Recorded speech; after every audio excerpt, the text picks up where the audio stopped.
YouTube, what is going on? It is your boy, SalvationsElite, and we are back. And today we're doing a COD strategies video. I know, the long-awaited COD strategies video. We're doing it on Breach on Black Ops 3. Yeah, I was hoping just to be able to go through kind of what my strategies are when we're playing with the teams. And basically kind of what I'm thinking when I'm playing Black Ops 3 competitively, you know? And so, I'm probably going to toss in a few pictures into this video. I'm not sure how it's going to look yet. So, hang with me when those pop up. I'm not sure how it's going to look. Yeah, so, when it comes to Breach, especially when we're attacking here, we always, usually B is the easier bomb to plant, but, lately it seems like a lot of teams have been defending, B pretty heavily, especially when they have someone on top greenhouse. So realistically, we've actually been planting A lot more than we used to. I usually play with a VMP, but actually in this video I'm playing with a Man of War, because I was not feeling it that night with the VMP, and so I switched to Man of War, and I actually ended up it really changed my night around when it came to how I played. So realistically, those are the type of things you have to think about when you're playing. Yeah, so honestly, like when it came to Breach here, now we're playing defense here, and so realistically, when we were playing defense, we were just trying to make sure they don't rush plant either B or A, because honestly, that's the worst case scenario on Breach, is if you allow a rush plant, because going down 4-1 with a bomb down, especially with these bomb sites on Breach, really gets difficult. Really gets difficult to break bombs, like especially if they plant A.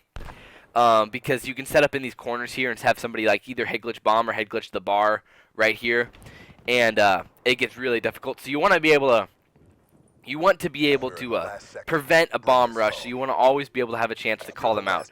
So we are running one person with a sniper. Apollo was running a sniper here. You'll be able to see him later in this video. Actually, get a really nice two-piece. Actually, I think twice. Yeah. So. You just want to be able to avoid quick bomb plants. And like in this situation here, when we were actually playing, we actually ended up going down 1v4. That wall run right there, though, is actually really clutch. Something that you definitely want to catch up on if you're going to be playing. Oh, crap. This is when it gets awkward. I thought I was going to... I'm in a 1v3 here, so I was trying to hit him, and he kept running. And I tried to hit him, I missed. And it kind of screwed me over because they knew I was coming. Just got a notification, but...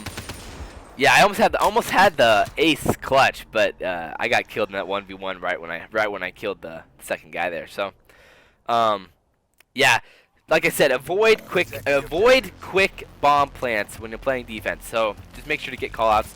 You're able to hit this wall run right here, like right here, and the one to my left right now. You're able to hit those wall runs and really get callouts in the mid.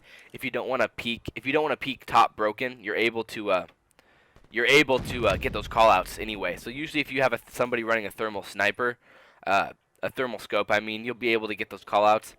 I mean, this spot right here is really something that, I mean, it's an unusual spot, which is why I like to play it, because we're actually playing against two guys who we play with sometimes, so they actually do know strategies and kind of know what we like to do. So we are trying to switch it up a little bit. So we're not really playing a conventional defense whatsoever on in this match, especially. So yeah, but I wanted, like I said, you want to be a key on Breach is to be able to know whether they're going A or B right off the bat. And something that our team did not do well in this was able to getting those callouts. I had to edit out some of this, by the way, because I was recording. I had to re-record it in theater on Black Ops 3, and it kind of screwed up. But anyway, yeah, you want to be able to get those callouts. And so, like right here, I get picked off, and I call out that he's there, and we're able to trade kills right off the bat.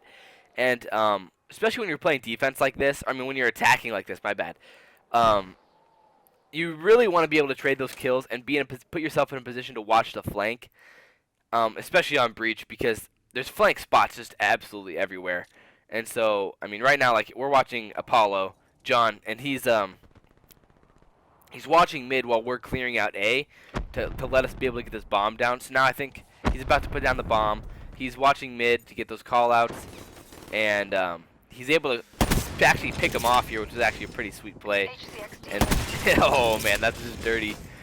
Yeah, so we were actually able to get those callouts, and then we decided not to put the bomb down because of the callouts. and we flanked, and actually the flank after the callouts allowed us to win the round. So those are the types of plays you have to make. We have to make. So instead of putting the bomb down, we decided to flank, and it ended up working out for us. So communication, as you always hear, communication is key. And I wish I would be able to have our team recorded chat here because I could show you a little bit of how we sound when we're playing. But this is actually our worst play of the match because we decided to all rush A, and they just perfectly counter rushed us with 2 on the wall run and 2 pushing through the run, or 2 pushing through into what we call it Taj, because it was just an inside joke from when we started Taj Mahal, but we call it Taj. But anyway, yeah, so that was a really bad play by, really unfortunate play for us, and we definitely learned from it though, because we used it to our advantage in the future. So, yeah, obviously as every pro knows, you need to be able to to remember what teams are doing, keep track of where they're going, keep track of how players run their maps usually. I mean, because oftentimes, especially when you're playing like GBs or playing scrims or something, guys will get into a routine and just kind of play the same types of defense over and over. So we decided to go A here, and we actually really have barely any you know, adversary. I think that's what we're trying to say. Here. So we get bombed down to 3v3. Yeah, so now I'm watching the flank because obviously we don't have anybody on top AC, we don't have anybody in our spawn, so we need somebody to watch the flank. I do that. I take that job for myself. Someone goes down in mid, so me and I don't know if it's me and Apollo left. I think it might be. I now know that they either have to push through bomb site or they're going to push through the flank. So they're not coming through flank, so I rotate over to bomb site. I'm able to pick one off right here, and then it's xBash picks off the other one. And then the last guy's on bomb, and xBash picks him off. So we actually end up winning the round 4-3. So, I mean, those are the types of communications you have to have, because we were talking there, and I was telling him, all right, they're not coming through flank. They're probably on bomb. So he checks bomb, picks off one. I rotate to bomb, pick off the other. Now it's a 2v1, and we're able to work together and finally pick off that last guy. So, yeah, but really, those are the things you have to talk about, like, constantly when you're playing. A call out for that that a teammate isn't. I mean, that in a wow. What am I trying to say? A call out saying that there isn't an opponent there is just as important as saying that there is an opponent there. Realistically, because if you know that there's nobody coming from your flank, you definitely can watch. Your 12, your 3 o'clock. Military call outs, right? Now we're at me and I think it was, I don't know who was it. I don't remember who was in. Maybe it was Leighton. Was in a 2v4 here. We didn't know what to push. We were hoping that someone would come through greenhouse and be able to pick them off and get us into a 2v3. So I waited it out, and unfortunately they weren't coming. So we kind of got stuck here. You get put in these bad situations. So actually something that Leighton does here is he just jumps off the map when it gets into the 1v4 before the bomb goes off, because it actually prevents them from getting more points and potentially getting score streaks. So it really is a smart play. I kind of kamikazed in here. I was hoping to get lucky, honestly. So then he jumped off the map, and that ended the round. So now it's 4-4. Eliminate the objective. Yeah, so it was really tough. We weren't even playing that well as a team, and we end up really finishing out well, but we didn't communicate to our max, to our potential, or didn't communicate to max efficiency throughout the match, which is something that we definitely as a team need to work on, because like I said earlier, we're good at calling out where people are, but we really never talk about where people aren't, and that's kind of something that we have to be able to do to win. I ended up playing this flank here really nice, actually. Thank goodness, because I was getting worried that when you attack B, we really didn't even attack B this match. We kind of, I don't know, we're not the best at attacking B, to say the least. And even though we had a sniper, so we could have potentially tried to pick him off. We slow played on this particular attack. Been turned on for too long, and it turned off automatically. But anyway, so what I was trying to say was that since we flanked B, they were actually watching the cut there, and I was able to pick one off. And then we snagged one trying to flank, so they were trying to do a little bit of a pinch there. And we just aimed, we were able to time it right for it to work out. See, this is the wall run I was talking about right here. Is that if you can hit that wall run, you can call them out on top AC, and it's really a valuable wall run if you have the right call out. Sam pushes up through their flank towards top AC. So I watch mid for the mid push. We know no one's there, so now we're talking, saying they have to be going B. So I'm rotating back through our spawn towards B. And this is where we're saying they got a quick plant down. So this is when you really have to play as a team and really watch for those pushes.